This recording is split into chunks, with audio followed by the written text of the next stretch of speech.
Bakunzi b'u Rwanda TV muri akanya dukomeje kubasuhuza tubagira tuti amahoro y'Imana nakomeze kubana namwe.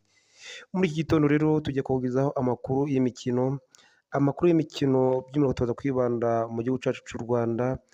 Mbere na mbere tureba ku mukino w'ikipe ya APR FC, ikipe ya APR FC uyu munsi aho yari mu gikombe cya Sekafa Kagame Cup yaserukiye igihugu cyacu cy'u Rwanda, aho abafana b'ikipe ya APR FC n'abanyarwanda bose ubwo bari bayishyigikiye iri kwitwara neza mu mikino ya Sekafa Kagame Cup.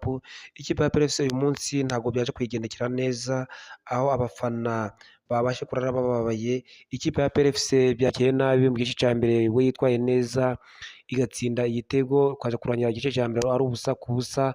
Mu gice cya kabiri ikipe ya Al Ahly yo muri Sudani yaje kwigaranzura ikipe ya APR FC inyagira igitego cya mbere, biza kuba ngombwa ko baja mu minota y'inyongera extra time. Ikipe ya APR FC irihangana irakomeza irahatana, ariko biza kuyinanira ubwo muri extra time ku munota wa mbere ikipe ya Al Ahly yahise ishiramo igitego ku mupira niyo mugabo Claude yarayiherereje rwose neza rutahizamu wa Al Ahly. Ikipe ya Al Ahly ibasha gushiramo igitego cya kabiri, ibitego 2-1 cya APR FC. Biza gukomeza guco mu gice cya kabiri nabwo gitangira neza. Ikipe ya APR FC nabwo iza gutsindwa ikindi gitego kimwe muri icyo gice cya kabiri cya extra time. Ikipe ya APR FC ibitsinzwe ibitego 3-1. Ikipe ya APR FC ikaba izahatana mu mwanya wa gatatu, akaba ari ibintu bitashimishije abanyarwanda bose ndetse n'abafana bayo ndetse n'abakunzi bayo.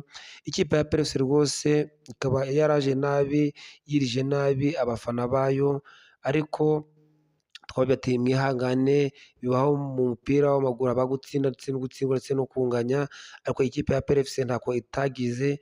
Bishatse kuvuga ko abafana bayo biye gucika intege, kuko ikipe ya APR FC iraciyubaka, n'imbere yaho ifite imikino yindi igomba kuzakina. Mu Rwanda rero Primus National Rwanda yari yakomeje, aho ikipe ya APR FC rwose yo itabashije kuyiboneka muri imikino ya shampiyona kubera ikibazo cy'uko yo yibereye mu mikino ya Sekafa Kagame Cup.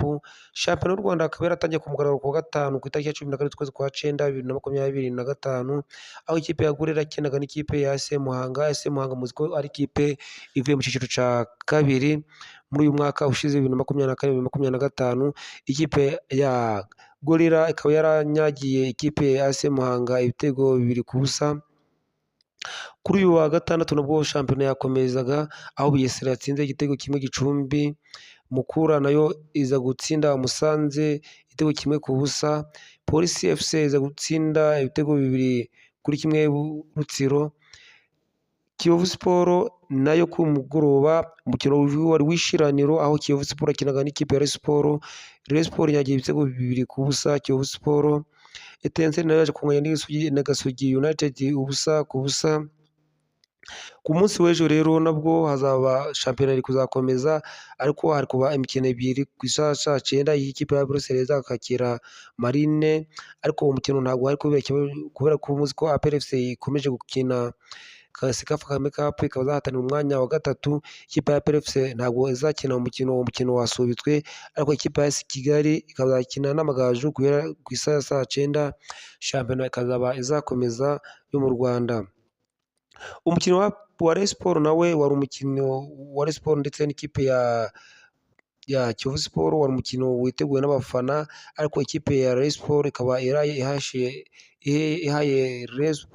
abafana bayo ibyishimo kubera yuko yabashije kubona intsinzi kandi ivanye ku ikipe ya Kiyovu Sport yari bikwiriye, kubera ko ikipe ya Rayon Sport uko yabiraga mu kibuga yari ikipe yarushaga cyane ikipe ya Kiyovu Sport.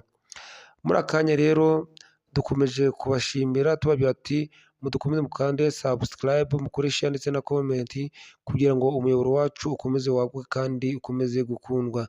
Turashimiye cyane, mugire umunsi mwiza, amahoro y'Imana nabane namwe.